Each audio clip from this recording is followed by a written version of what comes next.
Chapter 26. Chris finished washing down the milking parlor with a mixture of bleach and water to sterilize everything. Jack Jr. felt a little queasy after letting Jeremy link up with his memories. Chris told him to take a break. He looked more shaken than sick. Chris wasn't surprised. Creating adult Jack must have been horrible for him.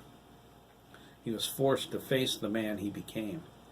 Considering the sharp contrast between the two Jacks, it must have been rough. Jack Jr. sat on the back porch of the Victorian, holding his stomach. Never again, he thought, trying not to puke. Never.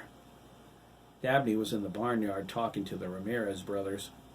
His hair and clothes were wet from using the hose to wash off. They all did the same, unwilling to go into the trailer. They weren't ready to go home either. The Ramirez brothers surprised Dabney by supporting his new relationship with Chris. They promised to have their backs in school, too. They were encouraged by the changes in him. The relationship made Chris happy as well, which was the clincher. Although Chris won't be the first guy to ever touch your butt, Max smiled. Max! Ricardo cried. He pointed at him, and then Dabney. I swear to God, if that gets out at school, I'll go postal. You should consider medicine, Ricardo, Dabney said. You have a gentle touch and a keen bedside manner. Ooh! Ricardo growled. He stormed away with his fists clenched. Max laughed. Good one, Dabs. Dabney nodded. He said, You should consider something too, Max. When you said that, it made me think of Hiram first, not your brother. Max took a step back, his hand on his chest. His expression was shocked. Oh my God, Copeland, he cried. Dude, I am so sorry. I would never rag on you about that, ever. He shivered. Christ, man, when the Hill Witch scrambled us together, we not only saw what Hiram did to you, we experienced it. I know it's not the same as actually living it, but we know what it felt like. The pain, the humiliation, the guilt. He put his hand on Dabney's shoulder. Trust me, man, I will never crack wise like that again. They embraced. You making moves on my guy, Max? Chris called from the door to the milking parlor. Max whipped his hands away and shoved them in his pockets. No, he cried, embarrassed. Dabney smirked. Love you, Chris. Love you, Dabs. Ricardo rolled his eyes. Dios mio, he grumbled. Mickey stood nearby, but he said nothing.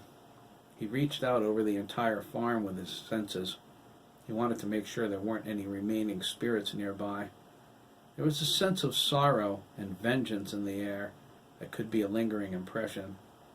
Mickey wanted to be sure. Max and Ricardo were confused about meeting Chris at the farm. It took some fast talking to get their mother to allow them to go. Mariana relented when they suggested Chris shouldn't be down there alone. It was a white lie, but it got them permission. Lyle Gibbons dropped them off, intending to stay with them. When he saw the officer, he decided they would be okay. He insisted Max call him if anything funny happened. Max assured him they would. They didn't expect anyone would set foot on the property. Ricardo kept looking around as if he expected Hiram to leap out at them at any moment. It gave him the willies. Chris put the cleaning equipment away while Dabney filled Max and Ricardo in on the events of the last 24 hours. Max was angry to hear Hiram went after Derek. He sternly voiced his wish Jeremy had killed the murdering pervert. Dabney and Ricardo murmured their agreement. The Ramirez brothers did a double take when he got to the part about Chris inheriting the farm. You mean, Ricardo swallowed, this is all Chris's now? Max echoed his brother's astonishment. That's crazy! Dabney told them crazy or not, it was a done deal. Chris confirmed it. Ricardo felt a chill go down his spine. Haunted, he thought, making the sign of the cross. I've seen enough dead people to last me a lifetime. Max asked Chris what he intended to do with it. Chris leaned over by his ear. I'm keeping it, he whispered. Are you crazy, Chico? Max cried. Chris shook his head and walked toward the Victorian. He fished in his pocket for the keys Chase gave him. He assumed one of them was for the old house. He climbed the back steps. Jack Jr. leaned to the side to give him room. He selected a key and was about to try it on the door, but noticed the broken lock and the smashed door jamb. He looked at it dumbly and put the keys away. He pulled the door open. Max opened his mouth to say something, but Chris disappeared inside. Max mumbled, "What the heck is he doing?" "Should we go see?" Ricardo asked. He did not want to go into that house. Max started walking toward it. "Are you going to let him go in there alone?" "Oh, nuts!" Ricardo exclaimed. Dabney walked with him. Ricardo looked over and said, "People died in there, man." Dabney only shrugged. Jack Jr. sighed his frustration and went in last. Mickey was about to climb the steps when Chris came out again. He carried an old wooden crate filled with newspapers. He smirked as he passed his confused young friend. He brought the crate to the trailer and threw it in through the doorway. Chris walked back, slapping his hands off. He caught Mickey's expression and stopped. "You don't know what I'm doing, do you?" Chris asked. He put his hands on his hips. "I haven't got a clue," Mickey said. Chris said, "Well, give me a hand anyway. There's a lot of crap in there." He walked back inside the house. Mickey followed him to the front room. The others listened to Jack Jr. describe what the decor looked like when Hiram lived in it. Chris apologized as he interrupted, but he didn't want to know anything about the Victorian when it belonged to Hiram. He explained this as politely as he could. Jack Jr. agreed, since his mouth was running. He didn't want to think about those times at all. When Chris had their undivided attention, he asked for their help. "I want to get everything out of here," Chris said, pointing at some other boxes. He looked into the kitchen and frowned. "Even the stove. Anything that belonged to Hiram. I want to bring it to the trailer." "The trailer?" Ricardo asked. He sniffed and scrunched up his nose at the musty smell. "God, it stinks in here." "Try the basement," Dabney shuddered. "No thanks," Ricardo replied, waving his hand. "There might be a dead guy down there or something." "All the bodies are gone, Ricardo," Mickey said. "Well, maybe they missed one, okay?" Ricardo snapped. "Either way, I'm not going down there, and that's that." He asked, "Why the trailer?" "I'm getting rid of it," Chris said. "I'm getting rid of everything that belonged to Hiram. That's the only way I can think of to erase him from my memory." "I always wondered what it looked like in here," Dabney remarked, looking around. "Why did Hiram abandon it for the trailer?" Max asked. "Bad pipes," Chris replied. "Bad wiring," Dabney corrected. They looked at each other, surprised. "Is that what he told you?" they asked each other, pointing. Jack Jr. cleared his throat. "Does it matter?" he asked. "Hiram moved out of here when I left for Afghanistan. This house was my home, I guess you could say, from the time I was 12. He duplicated Ricardo's sniffing. "It's dank in here." He looked at Chris. "If you want to do this, I think it would be a good idea to get the windows open first.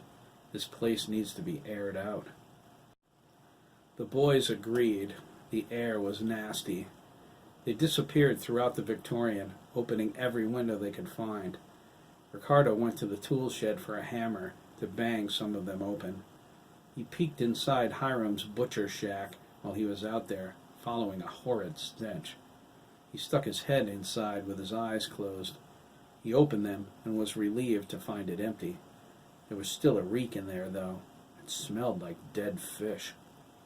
The air inside the Victorian freshened quickly with the soft breeze blowing. The shade from the large trees to the front and side of the house kept it cool within. The guys were thankful. Chris said it needed central air conditioning. There was a definite consensus on that. They moved stuff out of the downstairs first, but there weren't that many boxes. Jack Jr. found a garbage bag from the 90s, he swore. It fell apart as he labored to carry it to the trailer. Hiram's curtains were in it. He understood what Chris meant by erasing Hiram's presence. Removing the curtains made him feel good. He jogged back to the house, ready to tear out the walls. Chris surveyed the downstairs as they worked. There was a coat area inside the back door. Empty hooks lined the wall in front of him. They reminded him of the coat hooks from grammar school. The door to the cellar was cracked open between them. Chris pushed it shut. "You're last," he thought. He walked into the kitchen. It was wide and very ordinary. The sink sat under the back window on a wooden frame. A pair of dusty red curtains hid the storage space beneath. Chris ripped them off. Jack Jr. snatched them from him as he walked by, carrying another bag of old newspapers. He threw them into the trailer on top of the living room sofa. There was a set of brown cabinets over the stove. Chris checked them both.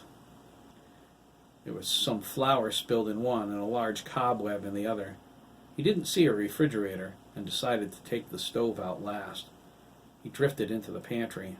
It was empty, too. The shelves wore a thick layer of dust. It came up in a cloud when he touched them. Chris backed out, waving his hand in front of his face and coughing. He closed the door with a resounding smack. "Later for that, too," Chris said. He crossed through the dining room into the front room.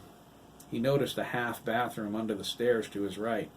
There was an old sink and a toilet inside that looked like they hadn't seen water in a century. He turned left and scanned the living room. There was a brick fireplace on the far wall, filled with ashes. He found an empty box. He made sure it had a secure bottom and scooped the ashes out with his hands. He stopped when he discovered a half-burned sneaker in the back. He looked at it, stunned. "I guess the cops missed this," Chris thought sadly. Mickey came over and took it from him. He turned to throw it in the garbage barrel Max brought over from the trailer, but he held it instead. His eyes fluttered. Mickey jerked violently to the side. He fell back, whimpering. Chris snatched the sneaker away from him. Mickey gasped for air. He reached out for the wall to keep from falling over. "Oh my," Mickey said, holding his chest. He shook his head. "Remind me not to do that again." "What happened?" Chris asked. Ricardo stuck his head in from the den. He gestured to Chris with his chin. Chris held his hand up, not knowing what the answer was. "Memory impression," Mickey said. "It happens with objects sometimes. I saw a boy die. It was his sneaker."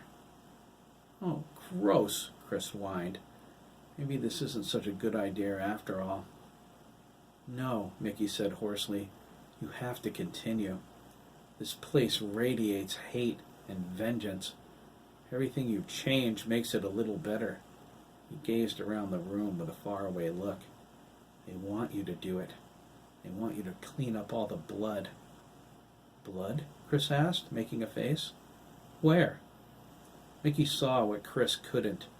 There was blood all over the place.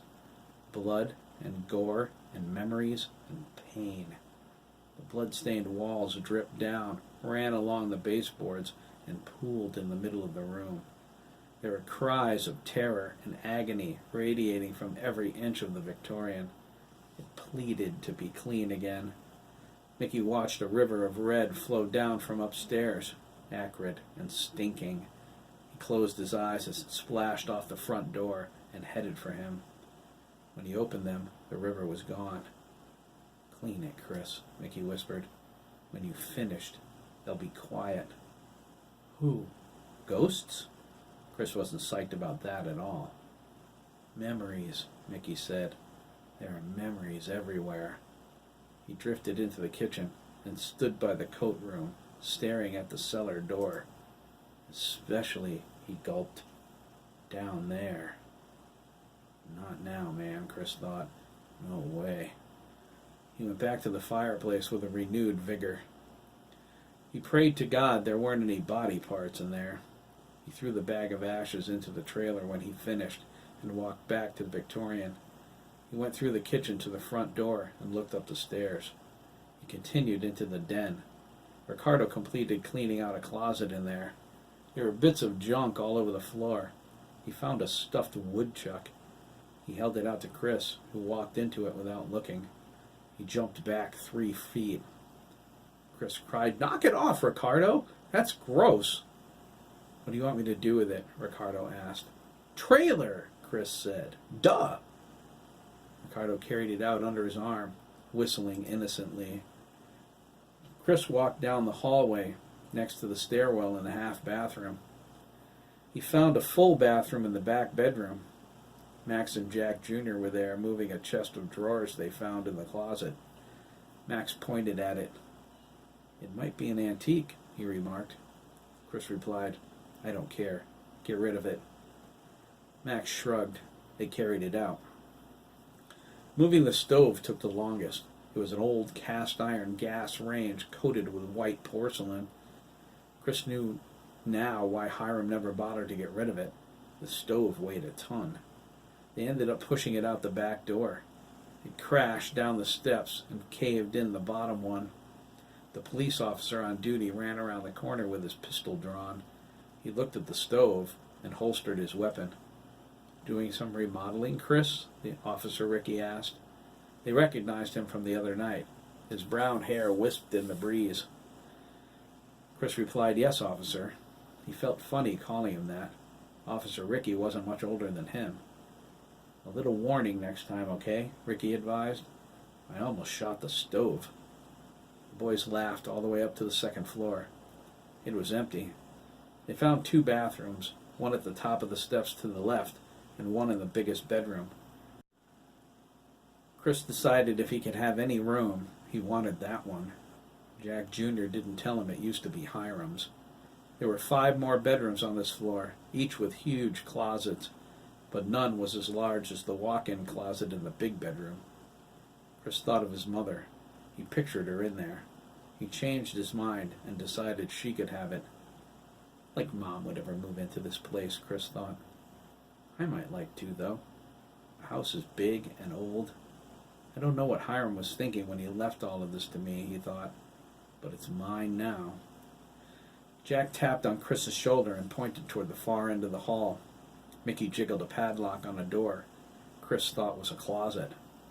Jack Jr. corrected him. That goes up to the attic, he said. I'll bet that's where all the big stuff is. It's huge up there. How huge? Max asked, stepping out of the hall bathroom and zipping his fly. There was no water in the bowl, but he had to pee. As big as the whole house, Jack Jr. replied, holding his arms out. Chris's eyes lit up. Really? I think I found my room. He fumbled the keys out of his pocket. It's an oven up there, man, Jack Jr. said. I told you, Jack Jr., Chris said. Central AC and skylights. He found the key for the padlock and pulled the door open. Come on, let's take a look. The stairs went up 3 steps and turned sharply left. Chris led the way into the attic's searing heat. He got to the top landing and threw open the window. The breeze blew in immediately. Chris closed his eyes and let it flow over his face. The rest of the boys stepped around him into the attic. The room was exactly the way Jack Jr. described it. It was the size of the house from end to end and front to back. The ceiling was 10 feet high to the apex. There was no drywalling. The floor was plywood. Jack Jr. noticed this and suddenly remembered where he got the idea for his attic. He never realized that before. All the Victorians' furniture was here. Jack Jr. recognized it. Looking at it made his head swim. The old wing-back couch was the worst for him. It made his flesh crawl. Hiram molested him on that couch. A lot. Jack Jr. shook his head. Get out of my mind, he whispered, thrusting the memories away. And stay out. Mickey looked at the same couch, only he saw the blood soaking it. It dripped onto the floor and belonged to more than one person. The feeling of memories in the attic overloaded his senses. He knew to stay far away from anything in here. The couch bubbled blood and spat a wad at the ceiling. Mickey backed away from it. He bumped into Chris, who grabbed his shoulders. I don't want to touch any of that stuff, Mickey whispered. He blinked away the vision. He seemed paler than his usual albino. You don't have to, Chris said. We can handle it. I wonder why the cops didn't come up here, Max wondered. They did, Jack Jr. replied. He pointed at all the footprints in the dust. "Look," he said. "Cop shoes." "Why wasn't the padlock broken?" Ricardo asked little Mr. Know-It-All. "The padlock was the only key Hiram had on him," Officer Ricky said from the top of the steps. "It was in his wallet." Everyone jumped when he spoke. "Don't do that," Jack whined. "You scared the crap out of me." "Payback for the stove," Ricky smiled. He told them the house got a little too quiet for his taste. He wanted to make sure everything was okay. "We're okay," Chris said, fanning himself. "It's hot up here, though." He thought, this would make one heck of a room. I could build an apartment. "Just yell if you need anything," Ricky said. He turned and went back down the stairs. "We will," the boys chorused. They looked around the room, suddenly feeling overwhelmed. "This is going to take a lot of time, man," Ricardo lamented. "I thought about that," Chris said. He pulled out his iPhone. His mother answered and asked him how everything was. Chris frankly told her they were cleaning out the Victorian. She didn't say anything for a few seconds. Chris asked her if anything was wrong. "No, baby," Virginia replied. "That's what you want to do. I think getting everything out of there that belonged to that maniac is a good idea." Chris was glad she agreed with him. He hoped she wouldn't get too mad at him for what he planned, but he decided it was worth the risk, even if he got in trouble with the law. He asked his mother if she could bring Jeremy, Craig, and Derek down. She said Susan could bring Derek and Graham, if it were all right with Graham's father, but Craig and Jeremy were helping Dabney move. Chris said he would have Dabney waiting when Susan got there. Virginia said she might come too. She wanted to have a look at the place now that Thurman confirmed it belonged to him. He told her to feel free. As far as he was concerned, it was all of theirs. Chris made a few more calls. Before he knew it, he had a plethora of volunteers, including Mike Dugan. He was across the way and arrived with Sandra a few minutes after Chris made his last call. Chris flashed the OK sign to Ricky to let them through. The Kerouacs were coming too. So was Lisa Gibbons, who promised to bring her dad. "If it involves destroying crap that belonged to that sicko," Lisa said, "we can probably count on the whole town." "Spread the word," Chris replied. Mike and Sandra met him in the barnyard. "I'm surprised you were home," Chris said. "The market's still closed?" Mike said, "We were showing the insurance guy the damage to our house. I'm not opening again until after the funerals." Chris finished. He drew a heavy breath. "It's okay to say it. I have to keep reminding myself it's real." "You're a strong kid," Sandra offered. Chris shook his head. "I'm not. I hate crying in front of other people, that's all." "So, all of this is yours, huh?" Mike asked, scanning the farm. "You bet," Chris confirmed.